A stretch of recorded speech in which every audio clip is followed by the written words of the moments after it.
Hello વિદ્યાર્થી મિત્રો, હું તમારું માનવ ક્લાસીસમાં ફરી હાર્દિક સ્વાગત કરું છું. તો ચાલો આજે આપણે આઈડિયલ સ્વાપોથીનો ધોરણ 7નો સામાજિક વિજ્ઞાનનો પાઠ 13 લાવી રહ્યા છીએ. તો ફટાફટ આપણી ચેનલને લાઈક, સબસ્ક્રાઇબ એન્ડ શેર કરવાનું ભૂલતા નહીં. તો કરી દો શેર અને ફટાફટ આપણે 13મા પાઠનું સોલ્યુશન જોઈ લઈએ. ચાલો એનું પહેલા નામ જોઈ શું છે તો કે આપત્તિ વ્યવસ્થાપન. હવે એના વિકલ્પ જોઈ નીચે આપણે નીચેનામાંથી કઈ આપત્તિ માનવ સર્જિત નથી તો કે સી દાવાનળ. પછી છે માનવ સર્જિત આપત્તિ કઈ છે તો કે હુલ્લડ. આગાહી કરી શકાય તેવી આપત્તિ કઈ તો કે પૂર. પછી છે કઈ આપત્તિની ચોક્કસ આગાહી કરી શકાતી નથી તો કે ભૂકંપ. તમે વર્ગખંડમાં હોવ ત્યારે ભૂકંપ આવે તો તમે શું કરો તો કે પાટલી નીચે બેસી જશો. પછી નીચે આપેલું છે નીચેના પૈકી કયા સમયે કચ્છમાં 7.6 અને અથવા 7.7ની તીવ્રતા વાળો ભૂકંપ થયો તો કે 26 જાન્યુઆરી 2001. વાવાઝોડાની ચેતવણી મળતા નીચેના પૈકી કયું કાર્ય ન કરવું જોઈએ તો કે બહાર ફરવા નીકળવું જોઈએ. પછી છે વાવાઝોડા દરમિયાન કઈ સાવચેતી રાખવી જોઈએ તો કે આપેલા તમામ, એટલે આ ઉપરના બધા વિકલ્પ તેમાં આવશે એ, બી અને સી. તમે શાળામાં હોવ ત્યારે વાવાઝોડું આવે તો તમે શું કરશો તો કે શાંતિપૂર્વક વર્ગખંડમાં બેસી રહેશું. પછી છે 26 ડિસેમ્બર 2004ના રોજ કયા મહાસાગરમાં આવેલા સુનામીને મહાવિનાશ સર્જ્યો છે તો કે હિન્દ મહાસાગર. હવે છે સુનામી સમયે નીચેનામાંથી કયું કાર્ય ન કરવું જોઈએ તો કે કિનારાના ઊંચા મકાનોમાં આશ્રય લેવો જોઈએ. હવે પાછળ જોઈ બે વિકલ્પ છે હજુ. વરસાદ ઓછો થવાથી પાણીની અછત ઊભી થાય છે. આ પરિસ્થિતિને શું કહે છે તો કે દુષ્કાળ. દુષ્કાળની પરિસ્થિતિ દરમિયાન શું ન કરવું જોઈએ તો કે ભોજન સમારંભને યોજવા.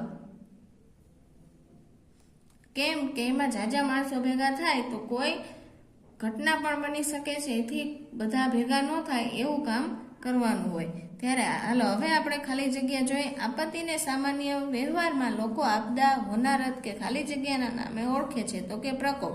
16 જૂન 1819માં ગુજરાતમાં ખાલી જગ્યામાં 8.2ની તીવ્રતા વાળો ભૂકંપ આવ્યો તો કે કચ્છમાં. પ્રચંડ વાતાવરણીય તોફાનો, વાવાઝોડું કે ખાલી જગ્યાના નામે ઓળખાય તો કે ચક્રવાત.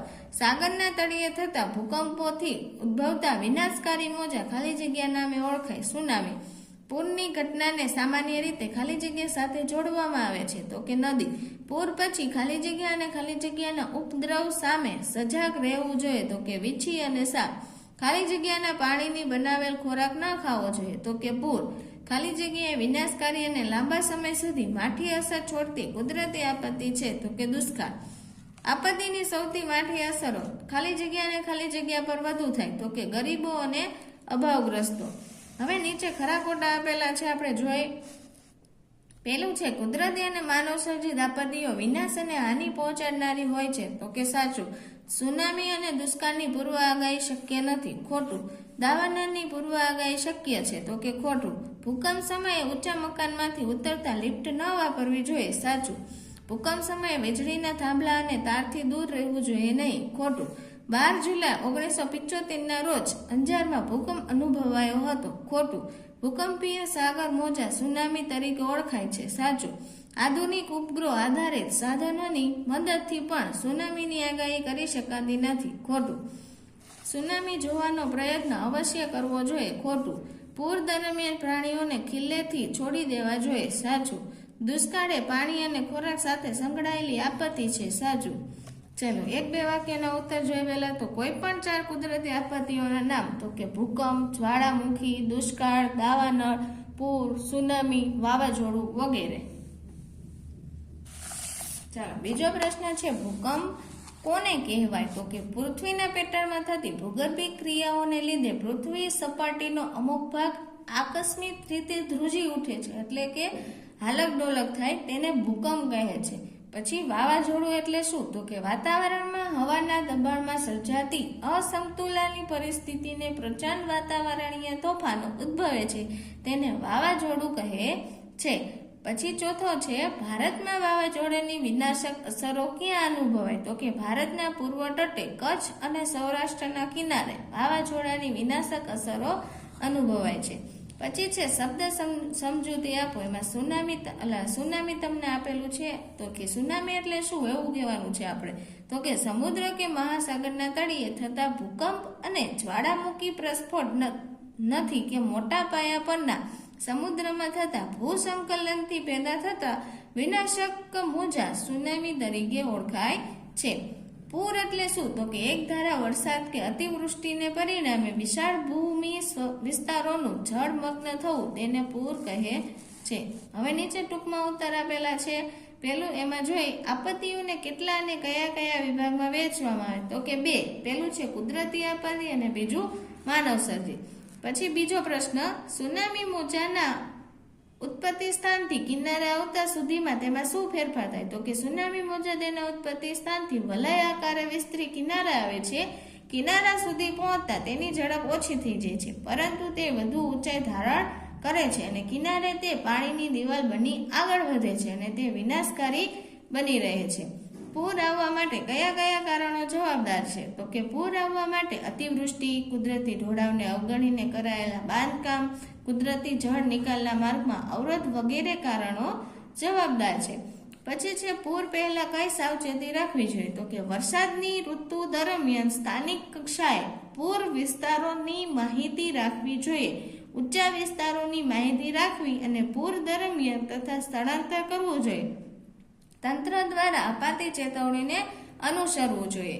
5મો પ્રશ્ન છે પૂર પછી કઈ બાબતોની તકેદારી રાખવી જોઈએ તો કે પૂર પછી તે પાણીથી બનાવેલા ખોરાક ન ખાવો જોઈએ, પાણીને જંતુ રહિત બનાવીને ઉપયોગમાં લેવું જોઈએ અને પાણી ઓસરિયાની તથા રસ્તા ખુલ્લા ગયાની જાણકારી મળે પછી સલામત સ્થળેથી બહાર નીકળવું. ઓસરિયા એટલે કે જ્યાં પાણીનો વિસ્તાર ભરાયેલો હોય એટલે જ્યાં પાણી ભરાયેલું હોય તે ઉતરી જાય પછી આપણે બહાર નીકળવું જોઈએ, ત્યાં સુધી નહીં. અને પછી સાપ, વીંછી કે અન્ય જીવજંતુઓથી ઉપદ્રવથી સાવધાન રહેવું. પછી છે દુષ્કાળ દરમિયાન શું કરવું જોઈએ. હવે છે દુષ્કાળ દરમિયાન રાહત દરે અનાજના વિતરણની વ્યવસ્થા ગોઠવવી. અત્યંત જરૂરી ન હોય તો બાંધકામ બંધ રાખવા અને અનાજ અને ઘાસચારાની સંગ્રહખોરી સામે પ્રતિબંધાત્મક પગલાં ભરવા. 7મો પ્રશ્ન છે દુષ્કાળ પછી શું કરવું જોઈએ તો કે દુષ્કાળ પછીના સમયમાં ભાવિ આયોજનના જળ સંચયના કામોને અગ્રતા આપવી, અનાજના બફર સ્ટોક માટે આયોજન કરવું, 12 માસ વહેતી નદીઓમાં પાણીને એકબીજા સાથે જોડી સમુદ્રમાં વહી જતા પાણીને રોકવું. હવે મુદ્દાસર પ્રશ્ન જોવાના છે. એમાં પહેલું છે આપત્તિઓના પ્રકાર. તો હમણાં જ આપણે જોયું નાના પ્રશ્નમાં આપત્તિઓના પ્રકાર કેટલા છે તો કે 2. એમાં પહેલું કુદરતી અને માનવ સર્જિત. કુદરતી આપત્તિ એટલે શું તો કે ભૂકંપ, જ્વાળામુખી, દાવાનળ જેવા અલગ અલગ સુનામી, દુષ્કાળ, વાવાઝોડું તે થાય તેને શું કહેવાય કુદરતી આપત્તિ કહે છે. ધારો કે ભૂકંપ, જ્વાળામુખી અને દાવાનળની આગાહી કરી શકાતી નથી જ્યારે પૂર, સુનામી, દુષ્કાળ, વાવાઝોડાની આગાહી કરી શકાય. જે આપત્તિ આગાહી કરી શકાય તેને આપત્તિમાં જાનહાનિ નિવારી શકાય છે. માનવ સર્જિત આપત્તિ એટલે શું તો કે માનવીને ભૂલને લીધે ઉત્પન્ન થાય એટલે કે જે માણસ દ્વારા થતી હોય તેને શું કહેવાની માનવ સર્જિત આપત્તિઓ. દાખલા તરીકે આગ, ઔદ્યોગિક અકસ્માત, બોમ્બ વિસ્ફોટ, હુલ્લડ, માર્ગ અકસ્માત વગેરે. હવે છે બીજો પ્રશ્ન ભૂકંપ સમયે કઈ કઈ સાવચેતી રાખવી. તો આમાં પેલું છે આપણે શાળામાં વર્ગમાં હોઈએ તો ટેબલ અથવા પાટલી નીચે બેસી જવું. પછી વીજળી થાંભલા અને તારથી દૂર રહેવું. ત્રીજું છે ભૂકંપ અંતર્ગત સાચા સમાચાર રેડિયો અને ટીવી દ્વારા સાંભળવા. ચોથું અફવાઓથી દોરાવું નહીં. પછી રઘવાયા થઈને દોડાદોડ અને બૂમાબૂમ કરવી નહીં અને ઊંચા મકાનની નીચે ઉતરવા માટે લિફ્ટનો ઉપયોગ ન કરવો. પછી 7મું ખાતરી કર્યા વિના ઘરમાં ગેસ કે વીજળીની ચાલતા ઉપકરણો ચાલુ ન કરવા. હવે છે વાવાઝોડા પહેલા શું કરવું જોઈએ તો કે વાવાઝોડા પહેલા આ બાબતોની સાવચેતી રાખવી જોઈએ. વાવાઝોડા સંભવિત વિસ્તારથી વિગતો ચોકસાઈથી જાણી લેવી જોઈએ. તંત્રની સૂચના પ્રમાણે સુરક્ષિત સ્થળે સ્થળાંતર કરવું. દરિયાની નજીક નીચાણવાળા ક્ષેત્રોમાં હોય તો ત્યાંથી દૂર ઊંચાણવાળા વિસ્તારોમાં જતા રહેવું અથવા ટોર્ચ, પીવાનું પાણી, કપડાં, દવા વગેરે જરૂરી સામાન જ રાખવો. વીજળી અને ગેસના જોડાણો બંધ કરી દેવા અને રેડિયો પર થતા પ્રસારણો સાંભળતા રહેવું જોઈએ. એવી રીતના વાવાઝોડા દરમિયાન શું કરવાનું એમાં એવું જ છે અલગ અલગ પછી શું કરવું એ પણ છે. અને નીચે તમને સુનામીની ટૂંક નોંધ આપેલી છે. તો સુનામીમાં શું કરવા, તો કે સમુદ્ર કે મહાસાગરના તળિયે થતા ભૂકંપ અને જ્વાળામુખી પ્રસ્ફોટનની કે મોટા પાયા પર સમુદ્રમાં થતા ભૂસંકલનથી પેદા થતા વિનાશક મોજાને સુનામી કહે છે. આપણે વ્યાખ્યા આગળ જોઈ ગયા, ઈ જ છે કોપી પેસ્ટ. જો ઈ તમને આવડી છે આમાં તો પણ તમને લખતા આવડી જશે.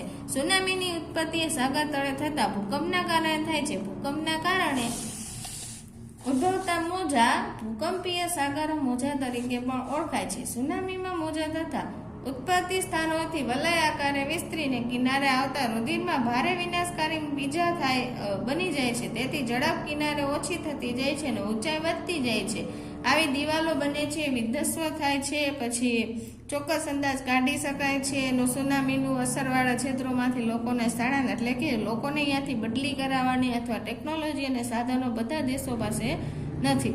હવે સુનામી વખતે કઈ કઈ તકેદાર, એટલે તમારે કઈ કઈ વસ્તુનું ધ્યાન રાખવું તેવું કીધું છે. પછી આ સરકારને કઈ કઈ પગલાં લેવા જોઈએ તે છે. પછી સુનામી બાદ તમે શું કરશો, પછી પૂર દરમિયાન તમે શું કરશો, આ બધા પ્રશ્ન પરીક્ષામાં પૂછાયા છે. જેથી સરખી રીતે પગલાં કરવા. ખાસ કરીને 13મો આપત્તિની અસરો જણાવો, એ વધારે પૂછે છે. અને આ દુષ્કાળવાળા તો એ વધારે તમારે પાકા કરી લેવા. હવે પાછળ તમને એક જોડકું આપેલું છે. તો ચાલો આ વિડીયોને આપણે અહીંયા વિરામ આપશું. તો ફટાફટ આપણી ચેનલને શેર કરો અને તમે પણ લાઈક અને સબસ્ક્રાઈબ કરવાનું ભૂલતા નહીં.